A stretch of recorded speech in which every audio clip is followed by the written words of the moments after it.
Good evening बच्चों। आप सभी का एक बार फिर से स्वागत है आपके अपने YouTube चैनल महादेव स्टडी ज्ञान पर। बच्चों, जैसा कि लेक्चर नंबर 6 है, हम लोग पढ़ रहे हैं सतत आवेश वितरण। ठीक, इसमें हम लोग देखेंगे कि आवेश किस तरीके से वितरित होते हैं, कहाँ वितरित हो रहे हैं, ये सब क्वालिटीज देखेंगे हम लोग। तो सतत आवेश वितरण, आइए इसकी डेफिनेशन देखते हैं। सतत आवेश वितरण परिभाषा में लिखेंगे हम लोग, ऐसा निकाय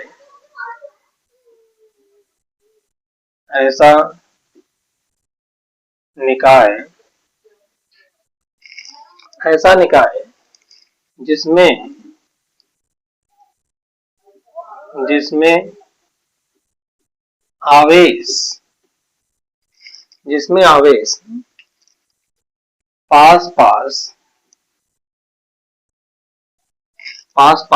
स्थिर हो, स्थित हो, स्थित हो, उसे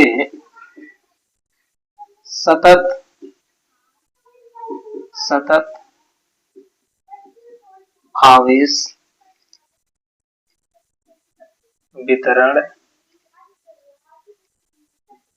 कहते हैं। ठीक, मतलब ऐसा निकाय जिसमें आवेश पास स्थित हो तो उसे हम लोग क्या कहते हैं, सतत आवेश वितरण कहते हैं। सतत आवेश वितरण 3 प्रकार के होते हैं। सतत आवेश वितरण 3 प्रकार के होते हैं। ठीक, सतत आवेश वितरण 3 प्रकार के होते हैं। पहला रेखीय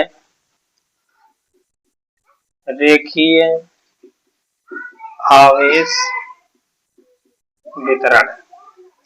रेखीय आवेश वितरण जैसे हम लोग अंग्रेजी में कहेंगे लीनियर चार्ज डिस्ट्रीब्यूशन। ठीक, ये पहला है हमारा। दूसरा पृष्ठ आवेश वितरण। दूसरा पृष्ठ आवेश वितरण है, इसे हम लोग कहेंगे सरफेस चार्ज डिस्ट्रीब्यूशन। और तीसरा जो हमारा है वो आयतन आवेश वितरण, इसे हम लोग कहेंगे वॉल्यूम चार्ज डिस्ट्रीब्यूशन। ठीक, ये 3 प्रकार के होते हैं, ये 3 टाइप्स हैं इनके। पहला है रेखीय आवेश वितरण, कोई इकट्ठा होगा उस पे आवेश के वितरण हम लोग देखेंगे। पृष्ठ आवेश वितरण है, इसके बाद आयतन आवेश वितरण है। ठीक, तो हम लोग एक एक करके तीनों को पढ़ेंगे। तो पहले हेडिंग हम लोग बना लेते हैं रेखीय आवेश वितरण। ठीक है, पहली हेडिंग है रेखीय आवेश वितरण।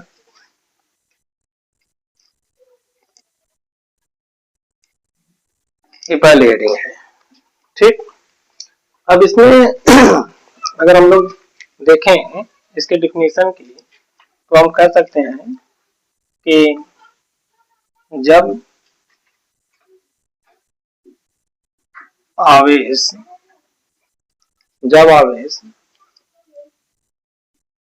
एक समान रूप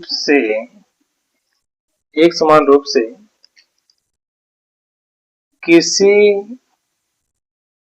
रेखा पर स्थित हो जब आवेश एक समान रूप से किसी रेखा पर स्थित हो तो उसे रेखीय आवेश वितरण कहते हैं। ठीक। जब आवेश क्या हो, किसी रेखा पर स्थित हो, जैसे मान लेते हैं कि हमारे पास एक रेखा है और इस पे जो चार्ज है वो मान लेते हैं समान रूप से इस तरीके से डिस्ट्रीब्यूट है। प्लस चार्ज, कोई भी चार्ज हो सकता है, समान रूप से डिस्ट्रीब्यूट है। ठीक। इस रेखा की लंबाई हम लोग मान लेते हैं कि L है। आप रेखा की लंबाई कितनी है, L मान लेते हैं। ठीक। अब ये देखना है इसमें कि आपने क्या देखा कि आप मान लेते हैं कि इस रेखा से r दूरी पर मान लेते हैं कि एक प्लस क्यू नॉट एक चार्ज ट्यूब रखा हुआ है, टेस्ट चार्ज ट्यूब है, आवेश है। अब इस पे जो आवेश है, इस आवेश की वजह से इस प्लस चार्ज पर, प्लस क्यू नॉट पर कितना आवेश, कितना बल लगेगा, ये हमें देखना है। ठीक ना। तो ये पूरे पट्टा पर उपस्थित जो आवेश है, इसकी वजह से इस पे चार्ज देखना थोड़ा टफ है। तो हम लोग क्या करेंगे, पहले छोटी सी एरिया की बात करें, थोड़ी सी लंबाई की बात करेंगे। छोटी सी लंबाई मान लेते हैं कि इतनी लंबाई ले लें। आवेश वितरण जो चार्ज डिस्ट्रीब्यूट है आप किसी रेखा पर, तो हम मान लेते हैं कि डीएल लंबाई पर जितने आवेश उपस्थित हो उसकी वजह से इस टेस्ट चार्ज पर जो क्यू नॉट है इस पे कितना बल लगेगा, ये पहले हम लोग निकाल लें। अतः यहाँ हम लोग लिखेंगे, अतः प्रति एकांक लंबाई पर, मतलब इस पट्टे के प्रति एकांक लंबाई पर आवेश की जो मात्रा होगी उसे हम लोग क्या कहते हैं, आवेश घनत्व कहते हैं। तो आवेश घनत्व जो होता है, रेखीय आवेश घनत्व, अतः रेखीय आवेश घनत्व, इसे हम लोग लेमडा से रिप्रेजेंट करते हैं। तो रेखीय आवेश घनत्व लेमडा इक्वल टू होता है dq अपॉन dl, या इसको हम लोग लिख सकते हैं, ये तो आवेश घनत्व की फार्मूला हो गया। इसको हम लिख सकते हैं कि अगर स्मॉल अवयव खंड जो डी, तो आइए देखते हैं इसको हम लोग। तो इतने से लंबाई पर जो उपस्थित आवेश है मान लेते हैं dq है। तो dq आवेश की वजह से test charge plus Q naught पर लगने वाला बल। तो कूलाम के नियम हम लोग देखेंगे। कूलाम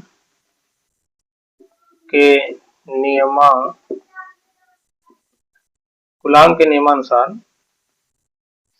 जैसा कि हम लोग जानते हैं कि F बराबर, अब जैसे स्मॉल अवयव की बात कर रहे हैं तो स्मॉल एफ डी एफ करेंगे, इसको डी एफ इक्वल टू हो जाएगा हमारा 1/4 एप्सिलॉन नॉट डी क्यू बटे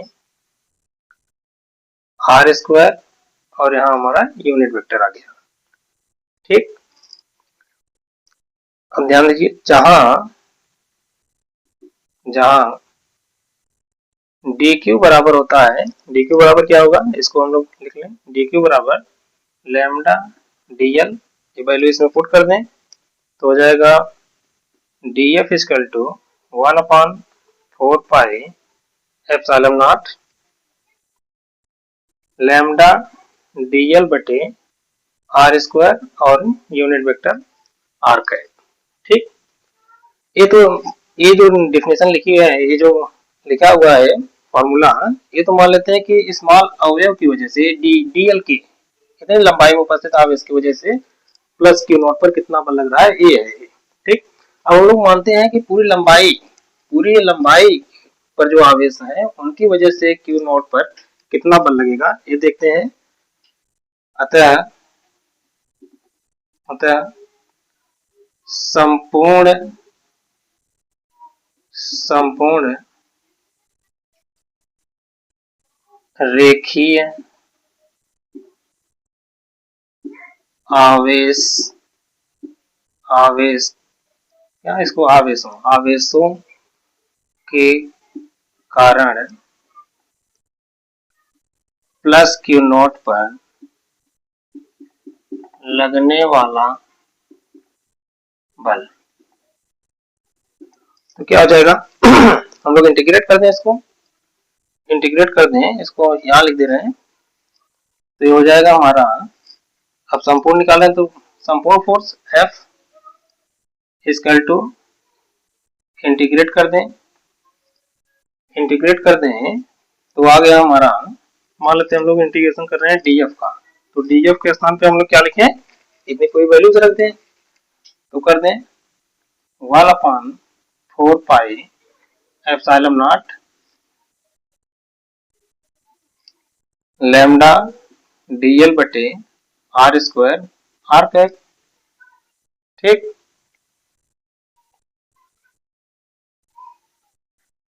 ठीक है।